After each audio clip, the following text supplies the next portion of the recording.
with it proccing when using the aspect or something. Hi. But Bungie just Hi. added that effect to Doomfang, so maybe not. But I do feel like Mask of the Quiet One would work with the new aspect much more if we're looking to keep the identity of the exotic intact, where taking damage gives us some kind of a benefit.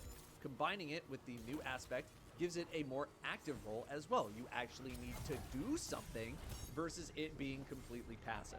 Bungie would also not need to make a completely new exotic either. They could just bring this one back to life, and for most people, would basically be a brand new exotic because this thing has historically been irrelevant. I realize I'm being a game dev right now, but like, what kind of video is it going to be if I just say, buff these exotics, all right, I'm out. So Season 24 was what I'm saying for Mask of the Quiet One. Hi, I'm John Bungie, and this video was sponsored by Factor. In between my time nerfing your favorite weapons and making the game impossible for pulse rifle dads, I'm doing the most elitist thing possible, eating food without having prepared it myself. With Factor, the elitist in me is in full form because they deliver fresh meals straight to my door. What's a better way to flex how many hours you have on a game by rarely actually needing to get up from your computer to make food? Factor meals are already made for you by professionals, so you just throw one in the microwave for a couple minutes and eat. No, it's your call. Take that, casuals. I'm on my 9th GM Nightfall in the past 3 hours because I didn't need to get up and preheat the oven or chop vegetables. Pretty sure there's no broccoli emblem, so maybe let's get it together. Yes, this is very specific Destiny humor in this ad read. So if you want to flex on the casuals, head to the link in the description and use code DADO50 to get 50% off your first Factor box. That's the link in the description using code DADO50 to get 50% off your first Factor box. Thank you very much to Factor for sponsoring this video. Hunters, what do we have in files for you? Actually, quite a few things, but I feel like people already know what I'm going to say. In terms of some exotics that need to be combined, say it with me now. Light Ranger and Raiju's harness. Very good. Raiju's harness allows you to deactivate your super early, you know, something everyone really wants to do, in exchange for a blinding explosion and 4 stacks of weapon surge for about 20 seconds. Your super energy is consumed more slowly when you're not actively using your super as well. Blight Ranger lets reflected attacks deal way more damage to targets, it makes orbs, and blocking does not consume energy. Now, I don't know how much of a PvP nightmare this would end up being, probably need to tune some numbers there, but in PvE world, reflected damage has almost always been super, super weak and lame, barely doing anything to enemies. I don't know what it's like right now, because I've never seen anyone try it or care about it. I don't know if Bungie has been apprehensive to buffing reflecting damage because it just breaks stuff or what, I'm not sure. But if you're gonna design exotics that make normally offensive supers defensive, the value in using that super defensively needs to be at least somewhat close to the value of using it offensively. Why am I blocking everything if I can just equip Raiden Flux, still one of the best exotics for Hunter all these years later, and annihilate everything with my Arc Staff in a quarter of the time? Make it worth my while. Sentinel Shield is a decent mix of both offense and defense, and that's built into the super directly. You can block, you can deal arguably mediocre damage. Why can't we get Arc Staff there? I also feel like Hunters have a few exotics that aren't really seen that much. Ophidia, Nighthawk, even though it's still good, that feels more like a Solar Hunter thing specifically. Sealed Ahamkara Grasps outside of some kind of raid DPS thing are ignored, and even in raid DPS are ignored. Shards of Galanor we'll talk about indirectly in a moment. But I just really wanted to hit home the obvious here, as I feel like the whole Knucklehead Radar Foe Tracer operation to combine the two effects was a success. And if Bungie is going to try it again, it might as well be with these. Warlocks. I have another world. This exotic might as well be Mask of the Quiet One, except it's for Warlocks and has even less identity. It highlights targets. Ooh. And gives you some ability regeneration. Wow. Bungie could turn this into literally anything that they want. This is just a blank slate exotic. I don't even have recommendations because there's just no flavor to this. It's a chicken breast with no salt, no pepper. I'm not even sure the thing is fully cooked yet. It's not 165 internal. It's not safe to eat. You can't eat it. Maybe the identity is marking targets, but that is the weakest excuse of an identity I have ever heard. This should be combined with Apotheosis Veil, and then turn one of these into something completely new, although the combined effects of both Apotheosis Veil and Eye of Another World would equate to maybe a third of the power of something more modern. Maybe it's more of a PvP exotic too, I don't know, but at least it would affect your super and your neutral game. I feel like Skull of Dire Ahamkara is also a bit lacking in the world. Despite its decent effect, Nova Bomb kills restore Nova Bomb energy up to 50%. I don't feel like I've seen Skull used in a very long time because Void's neutral game is so strong and super energy is just not that hard to come by. People often use Nova Bomb on bosses in raid situations, and getting another super for a boss damage phase, again, not that hard to do. And also, you're not killing anything with a Nova Bomb when you use it on a boss, so you're not going to get any benefit from Skull of Dire Ahamkara. It also doesn't really contribute that much to a build. Like, Skull is only for your super, but it doesn't increase the damage or anything like that. It's more of a swap exotic, but people don't even really care to swap to it in the first place. Shards of Galanor for Hunter have pretty much the same problem. What could be done to Skull of Dire Ahamkara to make it more appealing? That, I'm not as sure. Exotics that revolve around super use aren't really as popular as they used to be. We're so good at killing stuff that using a one-off super for slaying ads is only really done in emergencies, and supers I feel are more directed at boss targets. Endgame content like GMs are probably excluded from that theory though. Pyrogale for Titan is very new, and I would argue could still be considered a swap exotic, but it does also enhance an aspect, giving it some 2-for-1 value, super and neutral game. I haven't used Curus in quite a while though, nor have I thrown on Doomfang in a bit, although Sentinel Shield isn't really a dominant damage super in a world of insanely hard-hitting one-offs. Warlock-wise, Phoenix Protocol still makes plenty of sense in the grand scheme, but it's also much more forgiving, and you can live without it. Storm Dancer's Brace. Anyone busting that one out? Mantle of Battle Harmony still pretty firmly in the middle.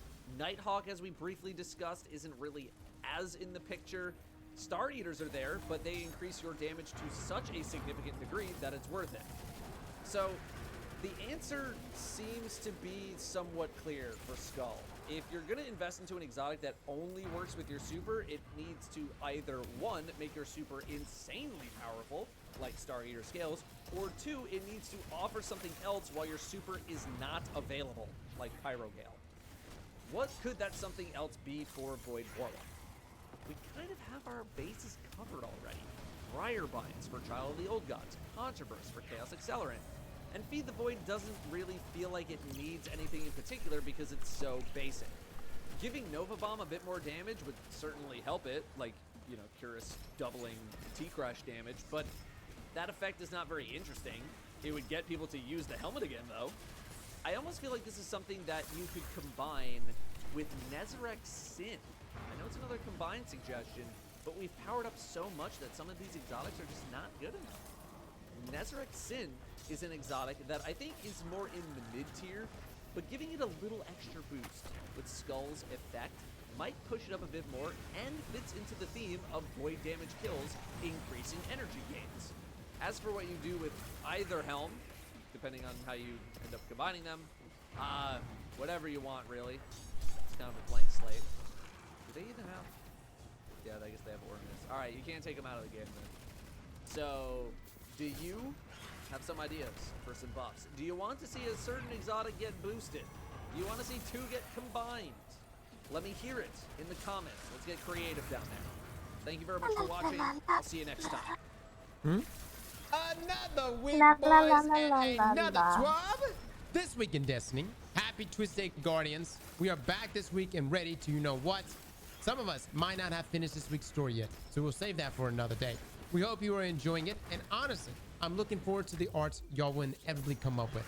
Okay, before we get too distracted, let's dive right into the news. Topics covered last week, new rewards to earn, a preview of next week's weapon update, gunsmith focus ruining. Topics for this week, exotic focusing updates, Deck of Whispers article highlight, mid-season armor and weapons preview, and more seasons added to the cutscene archive. Raul posts The Price is Right. Hi-ho, economy team here. One of the biggest challenges for our economy team is making sure that the in-game currency required for our most exciting in-game gear is fair and achievable for players of all skill levels and playstyles. If the required currency is too high, only players who play the hardest content every week feel like they can afford something, and it stops feeling aspirational for new and more casual players. On the other hand, the price is too low. Highly engaged folks will essentially have infinite access to the currency in question, and it makes getting high-end gear like exotics feel like no big deal. When we made exotic focusing, we spent a lot of time asking ourselves, what feels fair to players of all types? We then modeled the prices after the cost of buying new exotics from the Monument of Lost Light. It was a high price point, but by including a cheaper and more randomized option, we felt sure that if nothing else, we wouldn't accidentally flood the game with exotics until they felt like the items were extremely common. Since then, we have had lots of opportunities to both listen to the community feedback about exotic focusing and collect detailed data about how much players with different time commitments tend to earn and own week to week. Well, my thing is I'm just not excited when an exotic drops. Then to make a long story short, we saw that except for folks who play Destiny 2 a whole heck of a lot, most weeks you all weren't earning more than a few Ascendant shards a week, with players who only have a few hours to play maybe earning one. Armed with that information, we've made two important changes to how exotic focusing is priced. First and foremost, we are eliminating the exotic cipher costs for tier 2 focusing. Thank God. That's good. Focusing was always meant to be a way for players to put in the work and pick what they want. And the slow rate at which players earn exotic ciphers work against that. Yeah, we were actually focusing Syntheseps the other day. Yeah, and we didn't choose this because of exotic ciphers. We chose the randomized, and we got everything but Syntheseps in the randomized version of our gauntlets. Now, secondly, we are reducing Ascendant alloy costs for both tiers of exotic focusing. Tier 2 focusing will now cost 2 alloys, so most players will be able to get a few extra targeted rolls for build crafting per week. If that's where they choose to spend you them. got added. Tier 1 focusing already only costs 1 alloy. In the Is group, it alloys that it costs? I thought it was Ascendant shards. Tier 1 focusing already costs 1 alloy, but we heard a lot of feedback that the cost still felt steep. And all the data about materials, we also realized that players don't have enough places to spend enhancement prisms in a meaningful way, so we changed the cost from 1 alloy to 10 prisms. Okay, they had that messed up. Okay, so they meant shards, Ascendant shards here, guys. I have a lot of complaints about alloys, so it's got to be a typo. On the surface, the price hasn't changed much. 50,000 glimmer, but now for less than it costs to get an alloy, you can get a shard, you can get a semi-targeted exotic roll. In closing, there are the new and lower exotic focusing costs that will be implemented on October 17th, 2023. They're meaning shards here, guys. The difference is golf balls versus basketballs. So just so that everyone is on the same page, this is an Ascendant shard. This right here looks like a golf ball. This is an Ascendant alloy. Looks like a basketball. So when you hear people say, I'm farming for golf balls or I'm farming for basketballs, that's the split there. This is a typo because what they're meaning here is not Ascendant alloys. They're meaning Ascendant shards. Okay, so golf balls. But tier 1, 30,000 glimmer, 10 enhancement prisms. Tier 2, 60,000 glimmer, 2 Ascendant shards. Instead of, what was it, 3 before, correct? We were just complaining how in-game doesn't offer enough alloy drops. And it's ridiculous because if there is like the one bottlenecked resource that we have in Destiny right now, it is Ascendant alloys. Now, Deck of Whispers. As players have witnessed, there is a new feature in the Season of the Witch, the Deck of Whispers. Earlier this week, we released a feature story going into more depth and detail around the creation and execution of getting the deck into the game, and then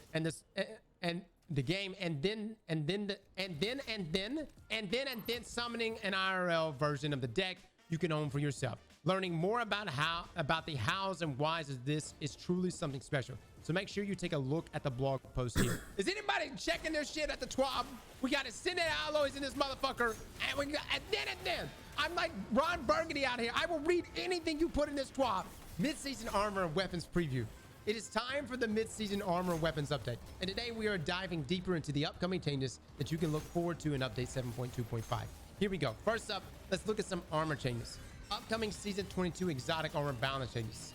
For the season 22 mid-season update, we wanted to adjust 2 exotic armors that we felt were becoming hard to counter in PvP.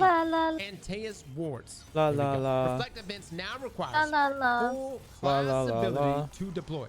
Following the activation of reflective vents, your class ability energy is drained proportionally to the amount of damage reflected. It no longer provides an improved slide. Now, Antaeus wards was granting too large of a benefit for too little of a cost. It also suffered from lack of meaningful counterplay options. Invincibility will do that. By tying the damage reflection to class ability, we hope to reduce the uptime of the effect and to prevent it from easily stacking with Juggernaut Arc aspect. Antaeus wards users will have to think about their engagements more carefully because opponents can exploit the times their class ability is on cooldown. I think the question that comes up for me is your class ability energy is drained proportionally to the amount of damage reflected. Okay, so at what point, like if I was sniping a guy and he's sliding with Antaeus wards and I would have hit him in the head, doing a hell of a lot of damage, right? How much of that damage will roll over past the class ability depletion? Or is it still going to tank the whole shot? Is it still going to tank the whole shot? Because if it's still going to tank the whole shot, if there's not going to be a rollover of damage, then yeah, Antaeus won't be as like user-friendly as it is now. But in those moments where you're in 1v1s, when you need it, it's still going to be annoying. I'm under the assumption it's still going to tank the whole shot. We're just going to have to see how it plays out. Now, Young Humkar Spine reduced the Trip Mine Grenade bonus health from 100 to 70 and removed the bonus 50% damage resistance. Grenade energy is now provided on ability kills instead of damage with abilities. I know it for PvP, it probably needed to happen. I actually feel like this first line right here would have been enough. Like, I feel like that would have been enough and not do the grenade energy is now provided on ability kills instead of damage with abilities. I just feel like the first sentence would have been good enough. Now, these changes to Young Humkar Spine targeted 2 aspects of the exotic that we felt were causing issues. First, we want to bring its total bonus grenade energy more in line with other solar ability focused exotics, like Arthur's Embrace and Caliban's Hand. This change keeps the amount of energy provided large, but reduces how easily it can be gained. Second, we wanted to make it easier to counter the enhanced Trip Mine Grenades in PvP by reducing the amount of bonus durability that the exotic provides. The hope is that a well-placed Trip Mine will still offer the hunter an advantage, but a careless one no longer shifts the flow of engagement at all on its own.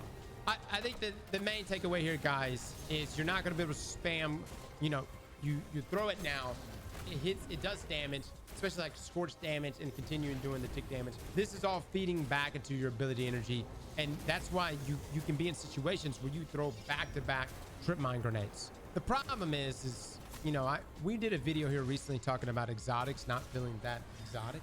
When you keep doing changes such as these, I feel like you just kind of drag the uniqueness of those exotics away.